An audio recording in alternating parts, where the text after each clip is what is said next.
To God be the glory, great things he hath done. So loved he the world that he gave us his Son, who yielded his life in atonement for sin, and opened the life gate that all may go in. My Eternal Book, Chapter 2. Hi guys, welcome to Chapter 2. I don't have to assume that you have read Chapter 1 first, because it is in fact impossible to read Chapter 2 of My Eternal Book if you haven't read Chapter 1. Prior books made the mistake of allowing the reader to skip around, and often people read chapters based on prior chapters without having read the prerequisite knowledge. Well, this led to people completely missing the point and intention of the latter chapters. This is, by the way, one of the reasons why I'm writing this book myself and not letting it be dictated by other people. I have also solved this problem by only revealing latter chapters to those that have read the prior. Did I say that right? I think I meant later chapters. Yes, the later chapters are only revealed to those that have read the prior. Excuse me, sometimes I forget how to read those things. Anyone claiming they have not read Chapter 1, but did read Chapter 2, is a liar, and you should reevaluate your relationship with them. So, that being said, everyone reading this chapter of this book understands that universal free will and the law of chance have created all known life outcomes, good and bad.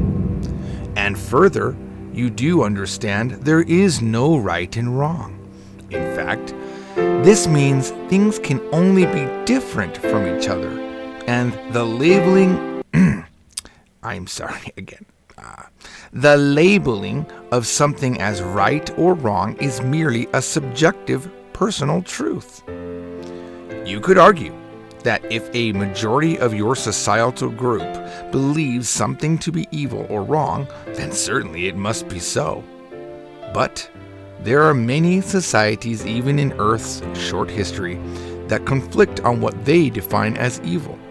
So there is no wrong, just different. This is called the rule of difference. The rule of difference is easily demonstrated with how you choose a mate. Your mate to you is the most beautiful, but to others, they are detestable.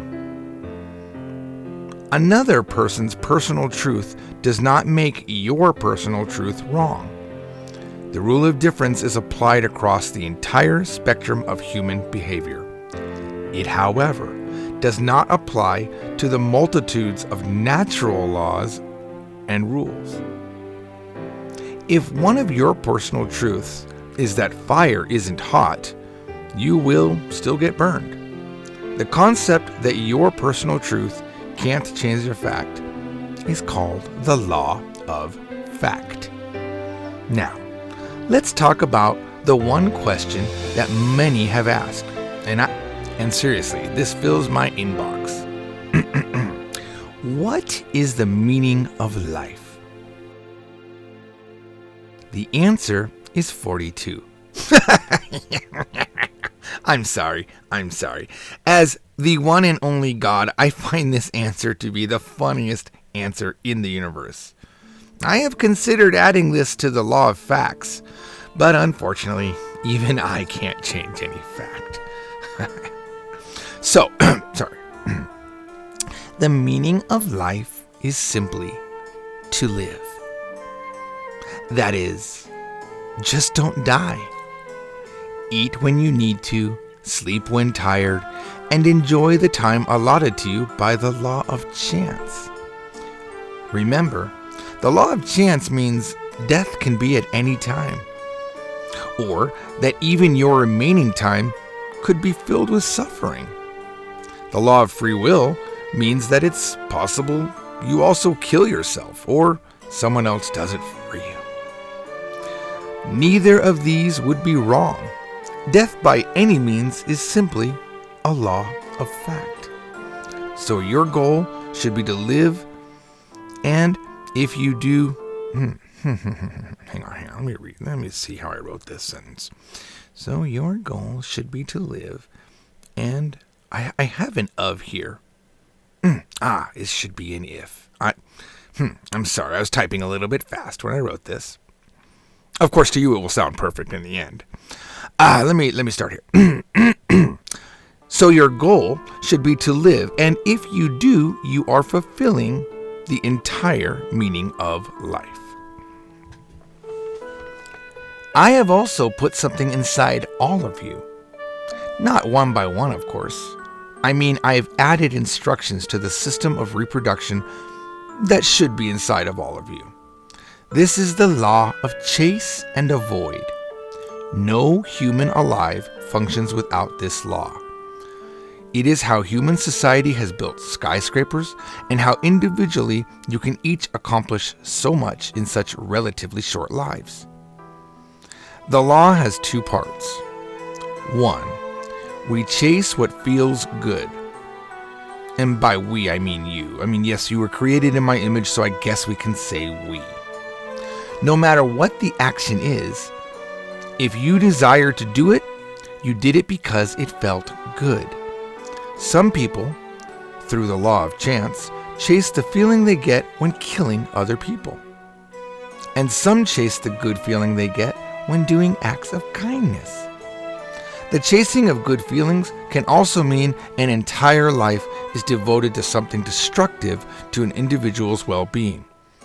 Universal free will means if you chase a good feeling that is destructive to you, I cannot stop it, even if thousands of people pray for me to do so.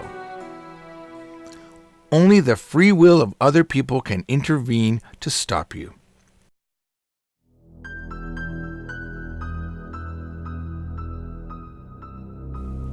Often, the second half of the chase and avoid law prevents excessive chasing. Your programming tells you to chase good feelings, but it also tells you to avoid the bad ones. The avoid law often stops people from killing another person, even though it might feel good at the moment. Keep in mind, free will allows for killing, but human laws will create many bad feelings for the killer. So, the avoid law counteracts the desire to kill. Also, the bad feeling of guilt works well to counteract a person's desire to do what society has deemed evil. However, you should know that guilt is a learned feeling. There are no actions that generate feelings of guilt unless taught by human society. So, the footnotes of this chapter are as follows. The meaning of your life is to live, and I have designed you all to chase good feelings and avoid bad ones. Guilt is a learned feeling, and actions that create guilt are different depending on the society you are a part of.